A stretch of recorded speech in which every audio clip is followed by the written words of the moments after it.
Alright, so in today's video, this is going to be going over how to make a Spider-Man Noir cosplay. So a lot of this is thrifted, so it's very budget-friendly cosplay. You have to make very small parts of it. There were only a handful of different pieces that were not thrifted, and I will go over those here in just a moment.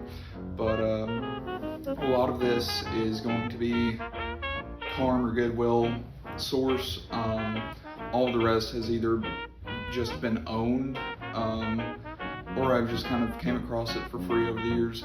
So with that, let's get on ahead into the list of what was already owned. Okay, so I already owned a pair of boots. They're Doc Marten, but any really combat-ish boot that doesn't look like brand new or just fine for this. I also have a pair of steampunk goggles already. This was part of my Spider-Man Homecoming homemade suit, and they're already kind of beat up. They're really an older pair that I ripped off of the mask, so that kind of worked in my favor already. It gives it a nice distressed look.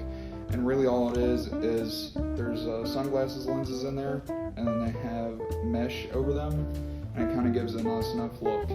And lastly, this is probable to be used. It's just a very cheap cowboy hat.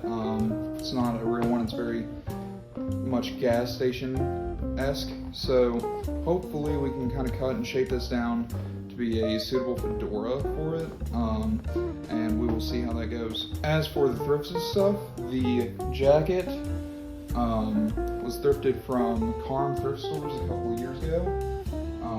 It's not quite a full-length trench.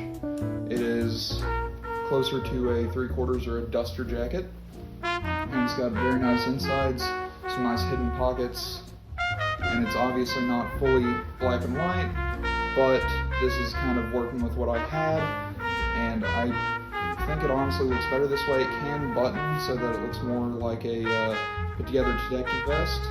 Next up is some smaller pieces, the tie and the belt. The belt you can get from realistically anywhere. If you get it from Goodwill, it should be about $2. Same thing with the tie. This one in particular came from Walmart, but if you get it from Goodwill or Charm, it'll be anywhere from $1 to $2. And lastly, you have jeans. These are a pair of retrofit black Levi's. You can also thrift these, or you might already own a pair. Alright, one last thing that I forgot to mention that was pre-owned are these gloves. So you can either go traditional full fingerless, or I have these that I made for a Gambit cosplay that I never quite finished. Both of these work plenty well. This, if you go with this specific cut of glove, it will work a lot better for a Spider-Man-esque look because the middle two fingers are covered. I'm personally going to opt for these, however these would work just fine. Alright, and the last and final piece of this is a Harley Davidson shirt. I've gotten this for free about a year ago.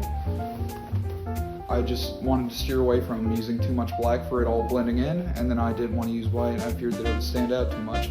So I opted for this nice charcoal color, and that is really it. On next will be the mask, which is mainly pictures. There might be some video. I haven't fully finished or shot it yet, but we'll open up to that now. Okay, so this was just really simply getting the idea there. I just cut a piece of pant leg and then sewed up the top of it. And this was just having the pant leg on my face and putting the goggles up just to see how it would look. And then this was just spray painting it black to get that darker look that wasn't in the original fabric. Once again, just testing out how it looked with the goggles on there.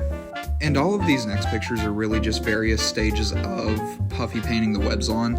I decided to do the bigger ridges instead of making them sewn, just using puffy paint, and then using the rest by pretty much putting the bottle completely on the mask and doing a really thin line just to try to kind of hide the web lines while still making them visible.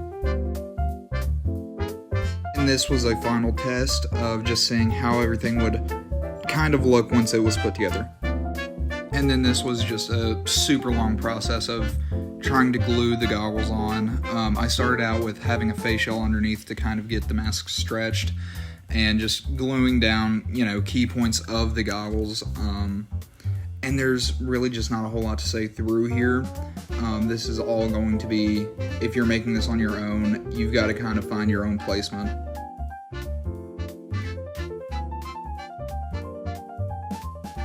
And through here was just trying to cut the eye holes in the mask. Again, not much to say. You've just kind of got to do it on your own and find where your holes need to go and how big you need them.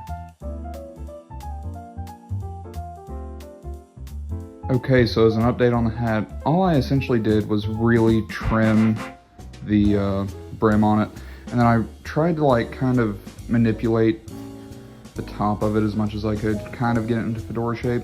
Realistically, if you were to wear this with anything except for the Spider-Man Noir cosplay, it doesn't really look like a fedora, but whenever you pair it with it, it works well enough.